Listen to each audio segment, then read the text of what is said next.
ഗാസയിലെ ഹമാസിന്റെ അന്ത്യം കുറിക്കാനുള്ള അവസാന പോരാട്ടത്തിനായി തങ്ങളുടെ ഏറ്റവും വജ്രായുധമായ F-35 ഫൈറ്റർ ജെറ്റുകളുടെ 60 എണ്ണം ഇസ്രായേലി സേന കരസ്ഥമാക്കിയെന്നുള്ള ഏറ്റവും നിർണായകമായ വാർത്തകളാണ് പുറത്തു വരുന്നത്. കഴിഞ്ഞ 1-2 മാസത്തിനിടയിൽ 68ഓളം F-35ന്റെ പാർട്സുകൾ, അതിൻ്റെ പല പാർട്സുകളായി അത് കാർഗോ ഫ്ലൈറ്റുകളിലും അതുപോലെ യാത്രാ വിമാനങ്ങളിലും ഓസ്ട്രേലിയയിൽ നിന്നും അമേരിക്കയിൽ നിന്നും ഇസ്രായേലിലേക്ക് കടത്തി എന്നുള്ള ഏറ്റവും നിർണായകമായ റിപ്പോർട്ടുകൾ ചില 1-2 ഇൻവെസ്റ്റിഗേറ്റീവ് ജേണലുകൾ പുറത്തുവിടുകയാണ്. ഇതിനോട് ഇസ്രായേലിന്റെ പ്രതികരണമോ IDFന്റെ പ്രതികരണമോ ഇതുവരെ ഉണ്ടായിട്ടില്ല. എന്നാൽ ഇത് യാഥാർത്ഥ്യമാണെന്നും ഇത് സംബന്ധിച്ച നിർണായകമായ വിവരങ്ങൾ ലഭിച്ചിട്ടുണ്ടെന്നും അമേരിക്കയുടെ രഹസ്യാന്വേഷണ വിഭാഗം തന്നെ കണ്ടെത്തിയിരിക്കുന്നു. F-35 ഇസ്രായേലിന്റെ വ്യോമസേനയുടെ ഏറ്റവും കരുത്തുറ്റ ഫൈറ്റർ ജെറ്റ്, അവരുടെ വജ്രായുധം എന്ന് തന്നെ പറയാം. കഴിഞ്ഞ 2 വർഷക്കാലത്തിനിടയിലുള്ള യുദ്ധത്തിനിടയിൽ ഗാസയിലുടനീളം ഇറാനിലെത്തി, ലബനനിലെത്തി, സിറിയയിലെത്തി അതിഭീകരമായ ആക്രമണം നടത്തി മണിക്കൂറുകൾക്കുള്ളിൽ ഇസ്രായേലിന്റെ എയർപോർട്ടുകളിലേക്ക് തിരിച്ചെത്തുന്ന ഇസ്രായേലിന്റെ വജ്രായുധം, ആ F-35ന്റെ 68 എണ്ണത്തിനെയാണ് ഇസ്രായേൽ അതിവേഗമായി നിർമ്മിച്ചെടുത്തത്. അതിനു വേണ്ട ഏറ്റവും പ്രധാനപ്പെട്ട അതിൻ്റെ ഭാഗങ്ങൾ, അതിൻ്റെ വിമാനത്തിൻ്റെ പ്രധാനപ്പെട്ട ഭാഗങ്ങൾ അവ രഹസ്യമായി, അതീവ രഹസ്യമായി കഴിഞ്ഞ 1-2 മാസത്തിനിടയിൽ ഇസ്രായേലിലേക്ക് കടത്തി എന്നുള്ള വാർത്തകളാണ് ചില അന്താരാഷ്ട്ര മാധ്യമങ്ങൾ പുറത്തുവിടുന്നത്. ഏറ്റവും പ്രധാനമായി ഓസ്ട്രേലിയയിൽ നിന്ന് ഇസ്രായേലിലേക്ക് എത്തിയിട്ടുള്ള ചരക്ക് വിമാനങ്ങളിലൂടെ, ഓസ്ട്രേലിയയിൽ നിന്ന് ഇസ്രായേലിലേക്ക് എത്തിയിട്ടുള്ള യാത്രാ വിമാനങ്ങളിലൂടെ ഇവ കടത്തി. ഓസ്ട്രേലിയ മാത്രമാണോ ഇത് നൽകിയത്, അതോ മറ്റേതെങ്കിലും രാജ്യങ്ങളിൽ നിന്ന് ഓസ്ട്രേലിയയിലേക്ക് എത്തിച്ച ഈ വിമാന ഭാഗങ്ങളാണോ ഈ ഓസ്ട്രേലിയയിൽ നിന്ന് ഇസ്രായേലിലേക്ക് വന്നത് എന്നത് സംബന്ധിച്ച് ഒരു സ്ഥിരീകരണം ഇതുവരെ എത്തിയിട്ടില്ല. എന്തായാലും ഏറ്റവും ഒടുവിലത്തെ ഹമാസിന്റെ അന്ത്യം കുറിക്കാനുള്ള യുദ്ധത്തിന് വേണ്ടിയുള്ള വജ്രായുധം 1-2 മാസത്തിന് മുൻപ് തന്നെ ഇസ്രായേൽ കരസ്ഥമാക്കി കരുതി വച്ചിരിക്കുന്നു എന്നുള്ള വാർത്തകൾ ഇപ്പോൾ പുറത്തു വരികയാണ്. ഇസ്രായേലിന്റെ വ്യോമസേനയുടെ കരുത്തിനെ സംബന്ധിച്ച് ലോകത്താർക്കും തന്നെ ഒരു സംശയവുമില്ല. നമുക്കറിയാം, ഇറാൻ കഴിഞ്ഞ ദിവസവും വീമ്പടിച്ചു, ഞങ്ങൾ ഇസ്രായേലിനെ ആക്രമിക്കാൻ തയ്യാറാണ്, ഞങ്ങൾക്ക് ഈ വർഷം ജൂൺ മാസത്തേക്കാൾ 10 മടങ്ങ് ശക്തി ഞങ്ങളുടെ ആയുധ ശേഖരത്തിനുണ്ട്. കഴിഞ്ഞ ദിവസം ഇറാന്റെ പരമോന്നത നേതാവ് ആയത്തുള്ള അലി ഖമേനിയുടെ വലിയ വീമ്പ് പറച്ചിൽ നമുക്കറിയാമല്ലോ. കഴിഞ്ഞ 2 വർഷക്കാലമായി ഇസ്രായേൽ ഹമാസ് യുദ്ധം ആരംഭിച്ചതിന് ശേഷം എത്ര തവണയാണ് ഇറാൻ ആയുധ പരീക്ഷണം നടത്തിയത്? ഷോർട്ട് റേഞ്ച് മിസൈലുകൾ, മിഡ് റേഞ്ച് മിസൈലുകൾ, ലോങ് റേഞ്ച് മിസൈലുകൾ, പിന്നെ ഹൈപ്പർസോണിക് മിസൈലുകൾ, സൂപ്പർസോണിക് മിസൈലുകൾ എന്ന് വേണ്ട ഈ ഭൂമിക്ക് താഴെ ഉള്ള ഏറ്റവും വലിയ ആയുധ കരുത്ത് തങ്ങളുടേതാണ് എന്ന് എത്രയോ തവണ വീമ്പ് പറഞ്ഞു ഇറാൻ എന്ന രാജ്യം. എന്നിട്ടോ ജൂൺ മാസത്തിൽ പ്രകോപനം സഹിക്കവയ്യാതെ ഇസ്രായേൽ ഇറാനിലേക്ക് ആക്രമണം നടത്തി. 12 ദിവസം നീണ്ടുനിന്ന ആക്രമണം, വെറും 12 ദിവസം.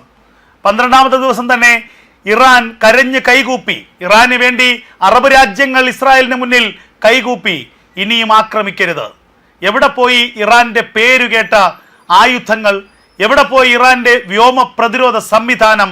എവിടെ പോയി ഇറാന്റെ ഷോർട്ട് റേഞ്ച് മിസൈലുകൾ? എവിടെ പോയി ഇറാന്റെ ബാലിസ്റ്റിക് മിസൈലുകൾ? എവിടെ പോയി ഇന്ത്യയുടെ ഫാത്തി സൂപ്പർസോണിക് മിസൈലുകൾ?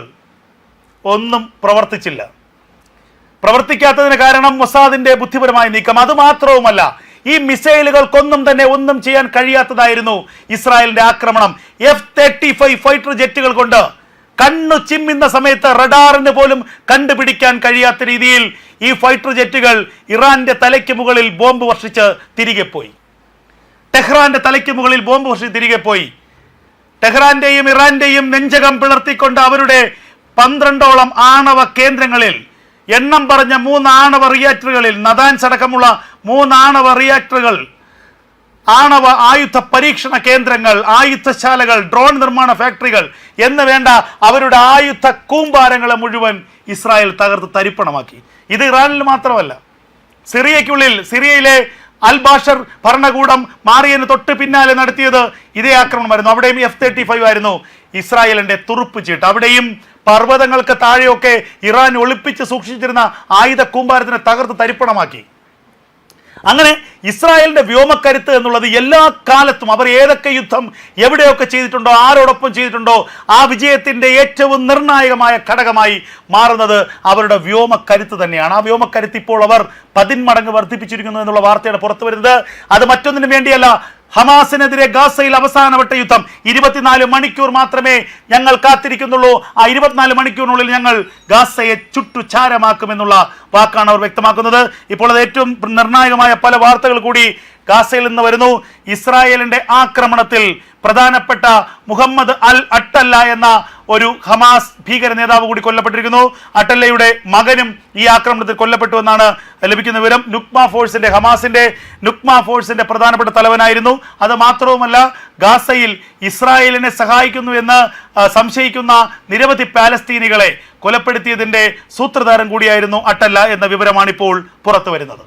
അതേസമയം ഗാസ സിറ്റിയിൽ നിന്നും പാലസ്തീനികൾക്ക് ഒഴിഞ്ഞു പോകാൻ ഇസ്രായേൽ അനുവദിച്ച സമയം അവസാനിക്കുകയാണ്. ഇനിയും ഒരു അവസരം കൂടി നൽകില്ല എന്ന് ഇസ്രായേൽ പ്രധാനമന്ത്രിയും ഇസ്രായേലിന്റെ പ്രതിരോധ മന്ത്രിയും വ്യക്തമാക്കിയിരിക്കുന്നു. വരും മണിക്കൂറുകളിൽ ഗാസ സിറ്റിയിലേക്ക് ഇസ്രായേലിന്റെ അതിരൂക്ഷമായ ബോംബിംഗ് ഉണ്ടാകുമെന്നുള്ള വിവരമാണ് പുറത്തു വരുന്നത്. കഴിഞ്ഞ ദിവസം തന്നെ ഇസ്രായേൽ പ്രധാനമന്ത്രി ബെഞ്ചമിൻ നെതന്യാഹു ഒരു മുന്നറിയിപ്പ് നൽകിയിരുന്നു. നിങ്ങൾക്ക് ഗാസ സിറ്റി വിട്ടുപോകാനും സുരക്ഷിത മേഖലകളിലേക്ക് മാറാനും ഞങ്ങൾ 72 മണിക്കൂർ സമയം തന്നു. എന്നാൽ നിങ്ങളിൽ കുറെ പേരെങ്കിലും ഇപ്പോഴും ഈ അപകടം പിടിച്ച മേഖലകളിൽ തമ്പടിക്കുന്നുണ്ട്. ഇനിയും ഒരു അവസരം കൂടി ഞങ്ങൾ നൽകില്ല. ഇനി ഗാസയിൽ അവശേഷിക്കുന്നവരെ ഹമാസിന്റെ ഭീകരവാദികളായി മാത്രമേ ഞങ്ങൾ കണക്കാക്കുകയുള്ളൂ. ഹമാസിന്റെ ഭീകരന്മാരെ സഹായിക്കുന്ന ആളുകളായി മാത്രമേ ഞങ്ങൾ കണക്കാക്കുകയുള്ളൂ. അതുകൊണ്ട് തന്നെ നിങ്ങൾ എത്രയും വേഗം ഒഴിഞ്ഞു പോകണമെന്ന് ഇന്ന് പുലർച്ചെയും ഇസ്രായേലിന്റെ പ്രതിരോധ മന്ത്രി ഇസ്രായേൽ കാറ്റ്സ് മുന്നറിയിപ്പ് നൽകി. എന്നാൽ അതും ചെവിക്കൊള്ളാതെ ഏകദേശം 1,00,000-ഓളം ആളുകൾ ഇപ്പോഴും ഗാസ സിറ്റിയിൽ തമ്പടിക്കുന്നുണ്ട് എന്നാണ് ലഭിക്കുന്ന പ്രധാനപ്പെട്ട വിവരം. ഇനിയും മനുഷ്യത്വപൂർണമായ ഒരു നിലപാട് നടപടി ഇസ്രായേലിന്റെ ഭാഗത്തുനിന്നുണ്ടാകുമെന്ന് പ്രതീക്ഷിക്കാൻ കഴിയില്ല. അതിഘോരമായ ബോംബിങ്ങിനാണ് ഇസ്രായേൽ ഇപ്പോൾ തയ്യാറെടുക്കുന്നത്.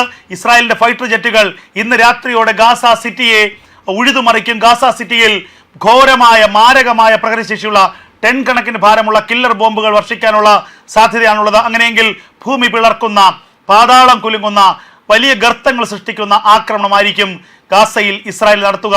അത് ഒരു മനുഷ്യ കണിക പോലും, ഇനി ജീവന്റെ കണിക പോലും ഗാസയിൽ അവശേഷിപ്പിക്കാത്ത ഒരു സാഹചര്യത്തിലേക്ക് പോകും. ഒരു പുൽനാമ്പ് പോലും ഇനി മുളയ്ക്കാത്ത ഒരു മരുഭൂമിയായി ഗാസയെ ആക്രമണം മാറ്റുമെന്ന കാര്യത്തിൽ ഒരു തർക്കവുമില്ല.